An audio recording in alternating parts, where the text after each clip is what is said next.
Assalamualaikum warahmatullahi wabarakatuh. Apa kabar teman-teman semuanya? Semoga semua dalam keadaan sehat walafiat ya. Diberikan kelancaran serta kemudahan pada hari ini, hari pertama anak-anak masuk lagi sekolah. Dan buat ibu-ibu rumah tangga, semangat terus. Bapak-bapak juga sehat selalu, jangan gentar apapun yang akan terjadi. Nah, buat teman-teman semuanya, kali ini saya akan mengangkat yang lagi viral. Sekarang pinjol sedang menyerang anak-anak usia belasan tahun.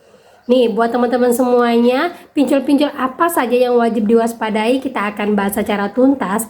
Tapi sebelumnya saya harapkan kalian semuanya sudah subscribe channel ini agar channel ini terus berkembang dan dapat memberikan informasi terbaik buat kalian yang galbay.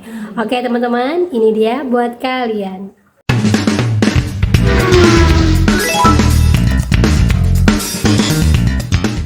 Tiba-tiba di ATM lo tuh ada 20 juta, tapi lo ketipu. Jadi ada seorang anak, tiba-tiba di saldo ATM itu ada 20 juta. Anaknya ini nanya ke ibunya, "Bu, TF aku 20 juta." Terus ibunya bilang enggak.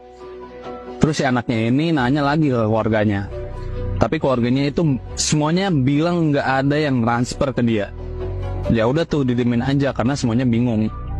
Besoknya nih ada yang nelfon nih ke anaknya, "Halo mas, nah, kemarin saya salah transfer ke rekening ini dengan nominal 20 juta. Mas, mohon balikin ya ke ATM saya. Maaf nih ganggu banget." Terus anak ini jawab, "Oh iya pak, mungkin besok saya baru bisa balikin. Saya harus ke bank soalnya." Esokan harinya si anak ini ke bank. Terus dia ke pegawainya, "Pak, saya mau transfer nih dengan nominal 20 juta. Terus si pegawainya bilang gini, nanya gini, "Mau ditransfer ke siapa mas?" "Ke keluarga." Karena nih anak mungkin umurnya 19 sampai 23 tahun lah. Dengan nominal yang besar itu si teller nanya kan, "Mau transfer ke siapa mas? Ke keluarga atau siapa?" gitu. Terus si anak ini jawab, "Bukan mbak, ini ada orang salah transfer ke saya." Terus si pegawai banknya ini kaget gitu. Akhirnya si pegawai banknya ini cek dulu nih transaksi dia yang sebelum-sebelumnya atau emang kayak notasi rekening gitu. Terus si pegawai bank ini berhenti buat transaksi. Terus dia meriksa uang asal yang masuk ke rekening si anak ini. Nah, pasti cek sama si pegawai banknya ini bukan salah transfer. Terus kaget dong anaknya ya kan. Si pegawai banknya bilang, "Uang itu transferan dari hasil pinjaman online." Buset, serem banget tuh. Terus si pegawai banknya nanya, "Mas pinjol nggak?" Anaknya bilang, "Mana pernah." Si pegawai banknya bilang ini penipuan baru mas. Ternyata si penipu ini mencuri data dari si anaknya ini untuk ditransaksiin buat pinjol.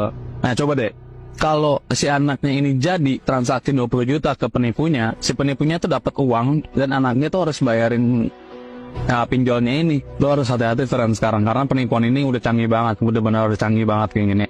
Nah teman-teman sudah dengar ya video di depan yang lagi viral saat ini ya. Banyak sekali menginformasikan ini sebenarnya sudah penipuan modus lama. Tetapi bagi orang yang baru galbay ataupun bagi orang yang baru menggunakan pinjol, ini baru bagi dia. Tapi bagi senior-senior yang lain yang sudah paham ataupun melek tentang informasi perpinjolan ini, pasti ini menganggap bahwa kejadian ini adalah kejadian lama. Nah tetapi yang saya heran dalam sini, banyak sekali komentar-komentar orang yang mengatakan bahwa di tahun 2025 ini, tepatnya di awal tahun ini, masih banyak kejadian serupa terjadi dan sekarang modusnya berbagai macam. Informasinya teman-teman ya, yang saya ambil dari Instagram yang di-share kepada saya oleh teman-teman saya. Terima kasih ya buat teman-teman yang selalu update informasi dan kirim ke saya. Nah, kita akan tinjau lagi apa yang terjadi sebenarnya. Nah, kita baca komentarnya ya. Terus uang yang sudah dikadung ditransfer ke anak ini diapain? Dibiarkan mengendap ke rekening ini? Nah, kita dijawab, benar, tapi pihak bank sekarang udah paham modus penipuan kayak gini udah marak. Mereka hanya melakukan pembekuan uang dan apabila orang tersebut butuh uangnya balik, dia harus hubungi bank.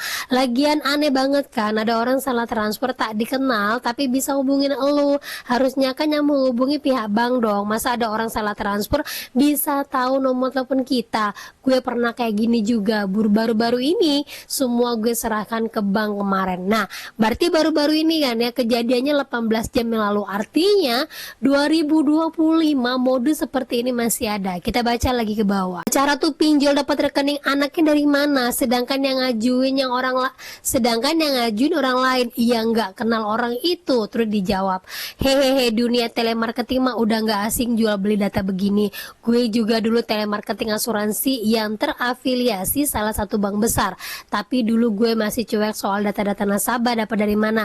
Setelah resign, baca-baca artikel kebocoran data, baru paham ternyata antar perbankan bisa jual beli data yang lu lakuin sama oknum staf bank. Kemudian temen gue begitu anjir, sumpah dia nggak tahu apa-apa, jadi dia harus bayar 750 sebulan. Tiba-tiba ditelepon sama orang nggak jelas harus bayar segitu. Ternyata kejadian-kejadian seperti ini banyak sekali bisa kita lihat ya dari komentar para orang-orang yang mengalami hal serupa. Artinya modus yang lama itu sekarang sudah mulai baru lagi teman-teman. Dan kalau saya telusuri lagi, ada beberapa kisah-kisah yang saya ambil dari aplikasi X tentang kisah sebenarnya dari cerita ini. Kisah aslinya ternyata itu dari pinjol legal yang memang datanya dicuri, dan ketika dia coba untuk mengembalikan dana ini kepada pinjol tersebut ternyata ditolak. Coba untuk lapor pada polisi, coba untuk lapor kepada OJK, diputar-putar, dan coba untuk kembalikan lagi kepada pinjolnya ditolak. Nah, informasi ini sangat berguna sekali buat kalian, dan ternyata ini juga terjadi di tahun 2025. Nah, ini saya dapat informasinya dari aplikasi X yang ternyata pinjolnya itu bernama Singa ID. Pinjol legal teman-teman ya, dan ini terjadi kepada anaknya, dan dia coba untuk mencari jalan penyelesaian melalui OJK tetapi tidak ditanggapi. Dan keluarga ini juga coba untuk membuat surat pernyataan yang mana isinya meminta OJK untuk menanggapi kasus mereka atas hutang yang tidak pernah mereka lakukan tetapi terus-terusan ditagih karena tidak pernah diprosesnya laporan mereka. Nah, seperti inilah surat pernyataannya, dan kejadian ini ternyata terjadi di tahun 2023.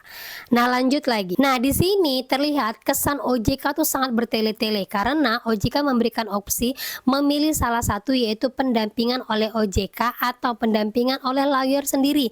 Jika ingin lawyer sendiri, OJK tidak dapat memfasilitasi kami lagi karena sudah menempuh jalur hukum. Karena menyewa lawyer membutuhkan biaya dan bukti-bukti harus kami kumpulkan sendiri, jadilah kami memilih fasilitas OJK. Setelah beberapa lama proses negosiasi, yaitu mengembalikan dana tersebut dengan disertai syarat-syarat yang saya ajukan di atas, tidak ada kelanjutan lagi. Nah, dia juga pernah mencoba untuk melaporkan kepada polisi, tetapi polisi tidak bisa memproses. Karena polisi tidak bisa memproses laporan pinjol, jadi saya ke bank di mana mereka juga tidak bisa membantu dan disarankan untuk membuat laporan kepada OJK. Di sini maksud mereka ke bank itu adalah untuk mengembalikan dananya langsung, minta tolong kepada banknya, tetapi banknya tidak bisa. Akhirnya setelah beberapa lama laporannya mandek, dapatlah jadwal untuk negosiasi dengan pinjol Singa, tetapi pinjol Singanya beralasan, dan akhirnya pinjol Singa tetap mengganggu dan juga ke tempat kerjanya.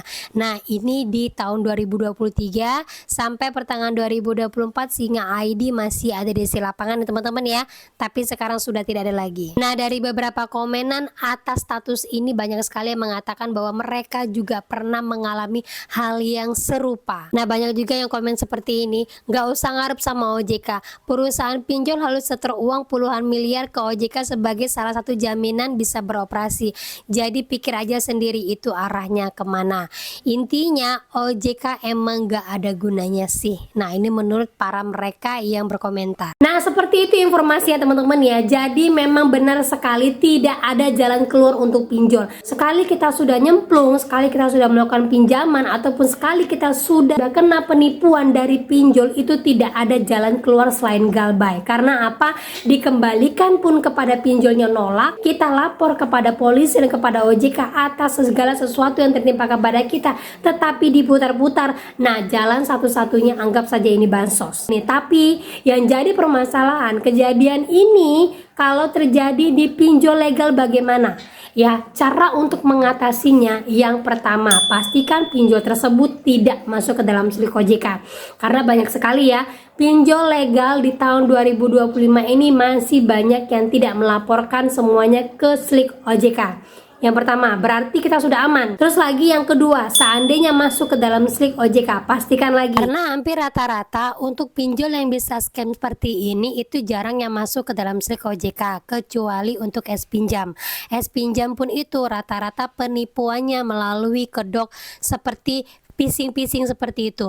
Nah, kalau sudah masuk ke dalam Slack OJK, kalian bisa buat laporan untuk tidak membayarkannya. Tapi ini agak sulit sih ya. Nah, untuk itu tetap harus hati-hati, jangan sampai terjadi pada diri kalian. Buat kalian semuanya, kasih edukasi ini buat anak-anak kita, buat saudara kita, buat keluarga kita terdekat dan teman-teman serta sahabat kita, bahwa scammer yang sekarang ini sudah mulai naik lagi. Ya, penipuan seperti ini sudah mulai berulang lagi. Dan sasarannya itu adalah anak-anak belasan tahun yang mungkin masih awam tentang dunia perpinjolan. Gitu teman-teman ya. Nah, oke, itu dia informasi yang bisa saya sampaikan buat kalian pada hari ini. Semoga informasi ini menambah wawasan kita, menambah informasi terbaru yang viral-viral, dan kalian tetap selamat dari percobaan untuk pencurian data seperti ini. Oke teman-teman ya. Oke, itu dia. Akhir kata saya ucapkan, Assalamualaikum warahmatullahi wabarakatuh.